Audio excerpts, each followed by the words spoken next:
안녕하십니까. 태백산직입니다. 조선왕조 500년 제4대 왕 세종실록에 대해서 알아보도록 하겠습니다. 세종은 1397년에서 1450년까지 살으셨습니다. 세종은 태종의 셋째 아들로서 조선 4대 임금입니다. 휘가 도, 이 도가 되겠죠. 자가 원정이다.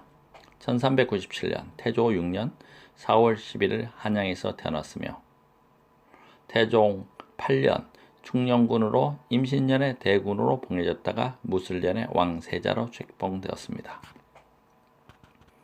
같은 해 8월 8일 경복궁 긍정전에서 즉위한 뒤 경오년 2월 17일 별궁에서 54세로 돌아가셨습니다. 스라엘은 18남 4녀를 두었습니다. 세종의 시호는 장호입니다. 묘호는 세종이며 능호는 영릉, 경기도 여주군 능서면 왕대리에 있습니다. 세종실록. 세종실록은 조선 4대 왕 세종의 역사를 기록한 것으로 모두 163권 154책이다. 1818년 8월부터 1450년 2월까지 기록이며 세종이 죽은 후 1452년 문종 2년 3월부터 편찬했다. 처음 편찬 책임자는 황보인, 김종서, 정인지였지만 1453년 단종 1년에 계유정난으로 황보인과 김종서가 비살되어 총감수는 정인지가 맡았다. 육방의 책임 감수관은 허후, 김조, 박중림, 이계전, 정창손, 신석조이었다가 중간에 박중림이 중국 사신으로 파견되면서 최항으로 대체되었다. 편수관은 집연전 학사 출신들인 박팽년, 하위지, 어효첨, 성삼문 등이다. 기주관은 신숙주를 비롯해서 23명, 기사관은 김명종을 비롯해서 25명이었으며 1454년 3월에 완성되었다. 세종의 업종 중 훈민정음 창제는 세종시대의 가장 빛나는 업적이다.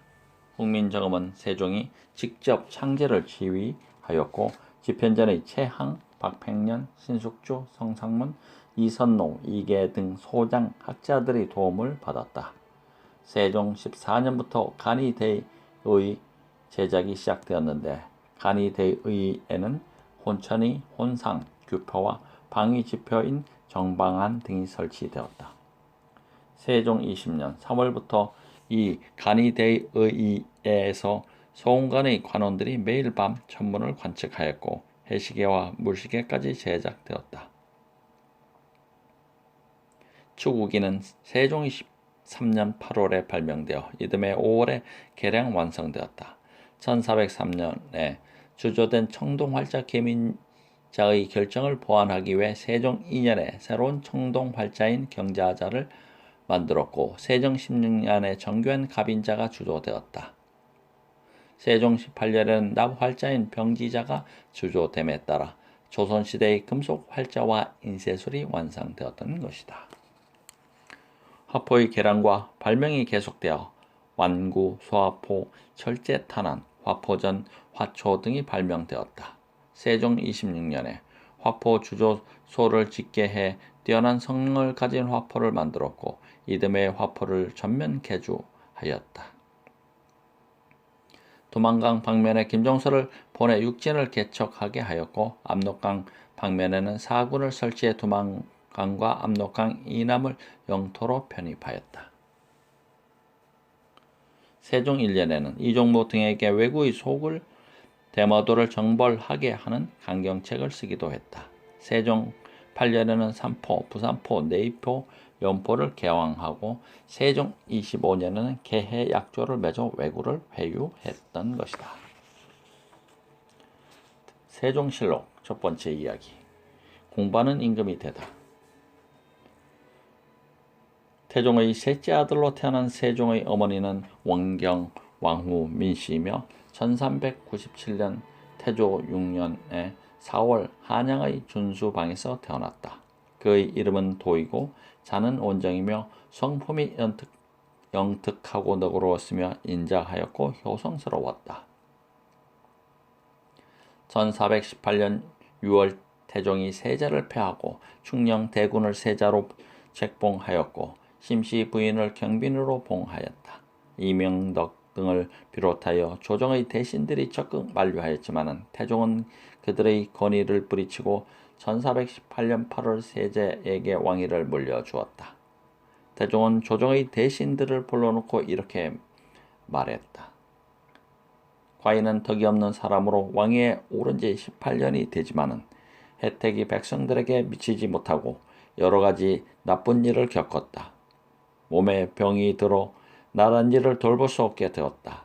세자는 영특하고 명철하고 효성스러워 왕위에 오를 만하다. 군사에 관한 일은 과인이 직접 처리할 것이고 그 외의 일들은 새로 등극한 왕이 처리할 것이니 경들은 새 왕을 도와 나라를 발전시키기 바란다. 세종은 부왕인 태종에게 몇 번이나 양위를 번복할 것을 간청했으나 부왕의 뜻을 꺾지 못했다. 마침내 1418년 8월 해동의 성군인 세종이 왕위에 올랐다. 세종은 태종을 상왕으로 장인 시몬을 부원군에 봉했다. 세종은 성품이 어지러 부모에게 효성을 게을리지 않았고 형제들과도 우애가 깊었다. 어렸을 때부터 독서에 파묻혀 눈이 짓무르기도 하였으며 항상 책을 곁에 두고 읽곤 하였다. 세종은 심지어 자정과 초사를 몇 100번씩이나 읽었다고 한다. 세자 시절 몸에 병이 들었어도 계속 책을 손에 떼어 놓지 않았다. 그러자 태종은 내시를 시켜 책을 모두 거둬갔는데 세종은 구소구간이라는 책을 병풍 사이에 감춰 두었다. 세종은 부왕 태종과 달리 문치로 나라를 다스렸다. 세종 2년 1420년에 집현전을 설치하였다. 집현전은 처음에는 관리가 12명이었으나 나중에는 30명으로 늘어났다. 관리들은 이곳에서 학문을 연마하여 많은 인재가 배출되었고 유교 정치의 기반이 되는 의례 제도가 정비되었다. 다양하고 방대한 편찬 사업이 이루어져 문화 발전의 산실이 되기도 하였다. 집현전 관리들에 대한 세종의 관심은 남달랐다. 집현전 관리들은 날마다 번갈아 숙지를 하게 되었는데 세종은 그들을 위해 음식을 보내는 등 대접이 웅숭하였다. 어느 날 집현전의 밤이 깊었는데도 촛불이 켜져 있는 것을 발견한 세종은 살그머니 찾아가서 방안을 엿보았다. 그때 그곳에서는 신숙주가 밤늦게까지 책을 보다가 책상에 얼굴을 묻고 잠들어 있었다. 세종은 자신이 입고 있던 담비 갓옷을 벗어 그를 덮어주고 나왔다. 이튿날 잠에서 깨어난 신숙주는 임금의 옷이 자신에게 걸쳐 있는 것을 보고 깜짝 놀랐다. 이러한 소문은 곧장 퍼져 관리들은 더욱 더 학문에 힘쓰게 되었던 것이다.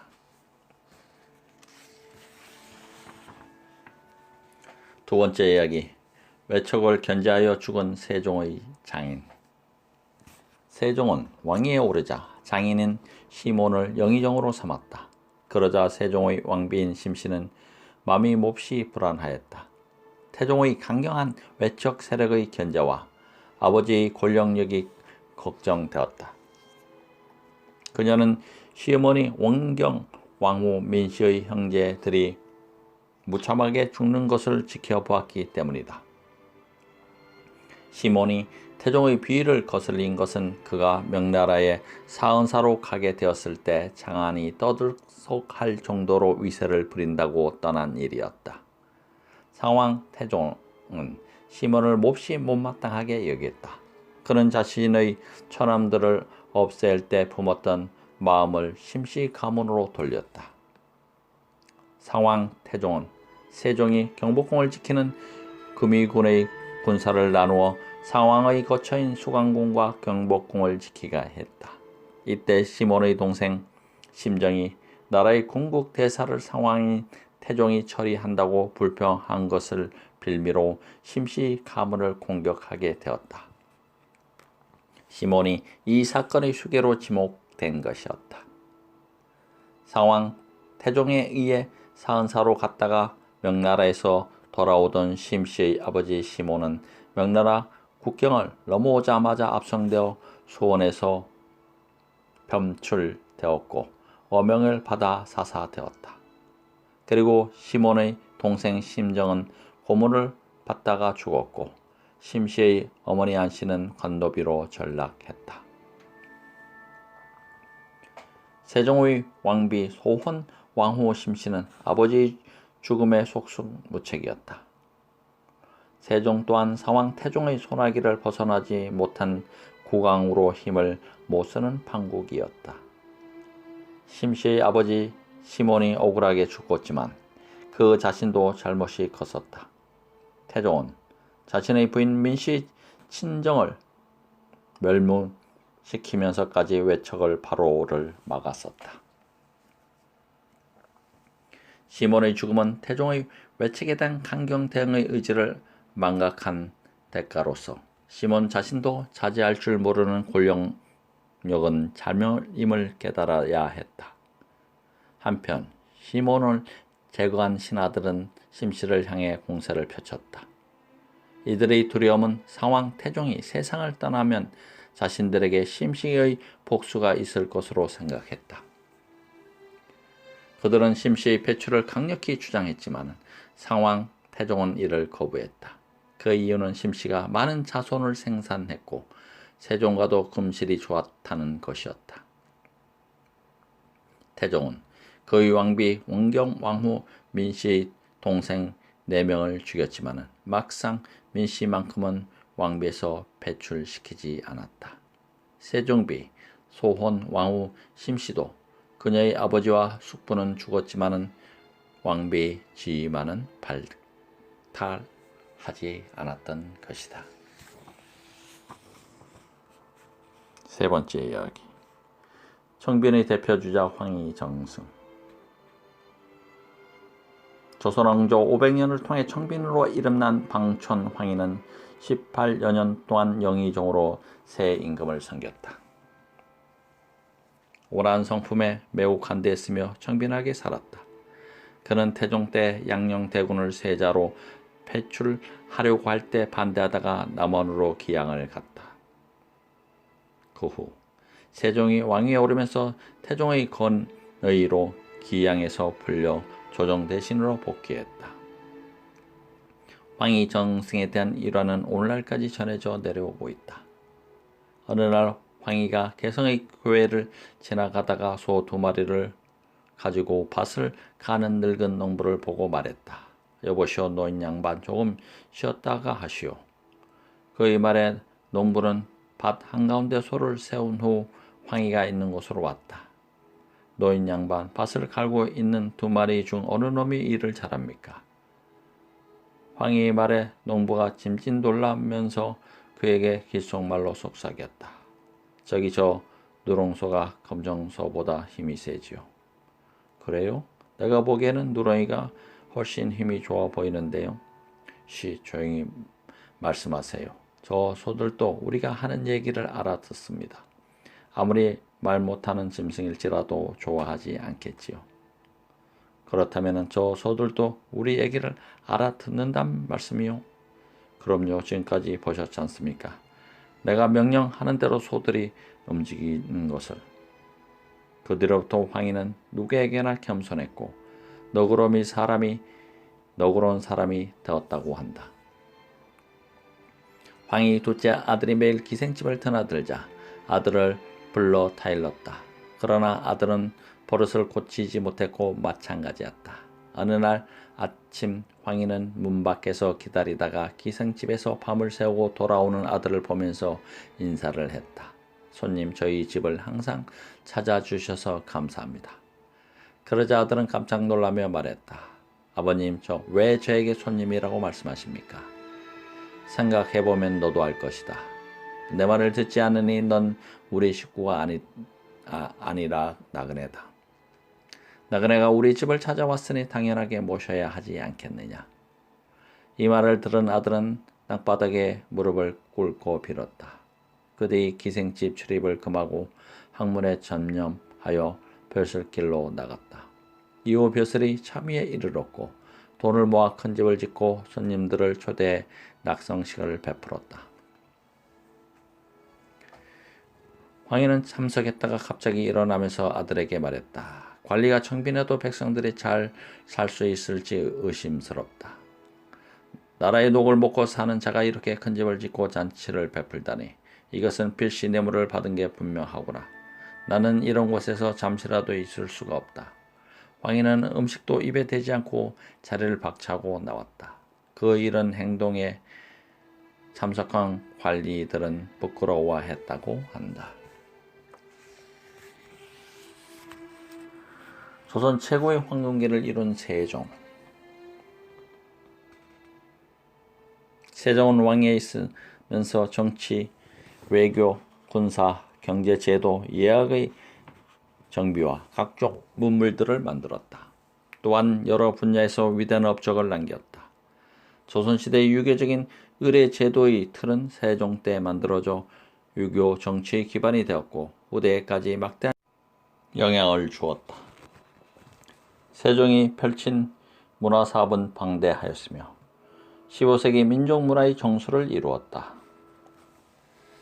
세종 때 만들어진 효행록, 농사직설, 상강행실도, 팔도지리지, 향약 집성방, 치평요람, 용비어천가, 의방유치, 동국정운 등을 비롯하여 수십 가지에 달했다.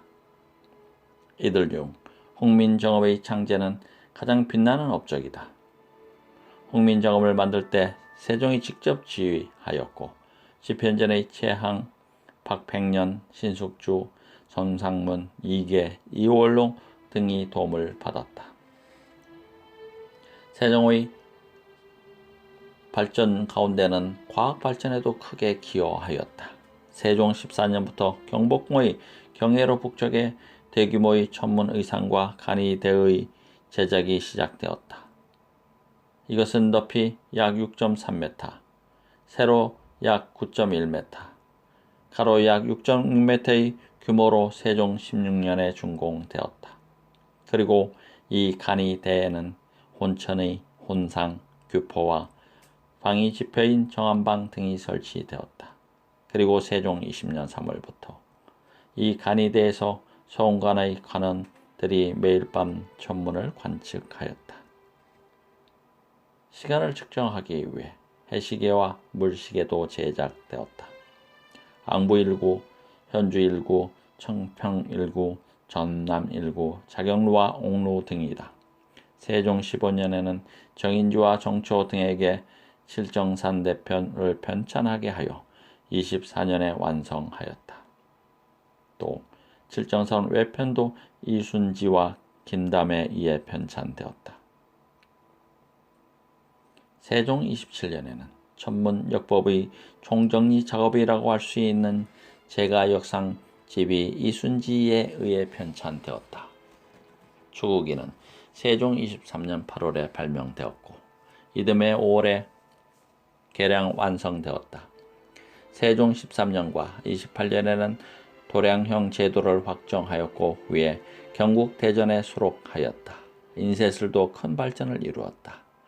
1403년에 수조된 청동활자인 개미자의 결점을 보완하기 위해 세종 2년에 새로운 청동활자로 경자자를 만들었다. 세종 16년에는 더욱 정교한 갑인자를 주조하였다.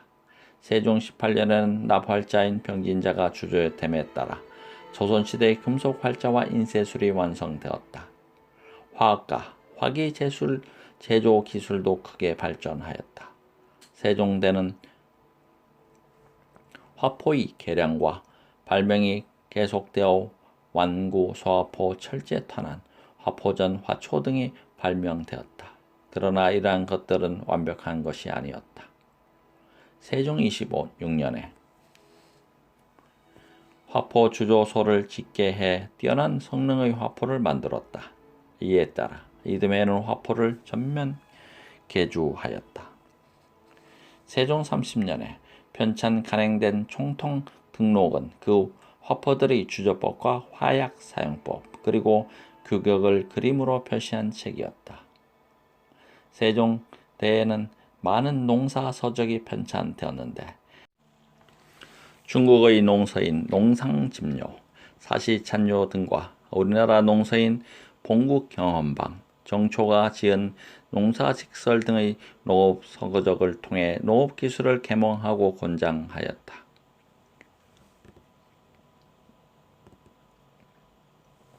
의학서로는 향양채집원령, 향약집성방, 의방유치 등이 편찬되었다.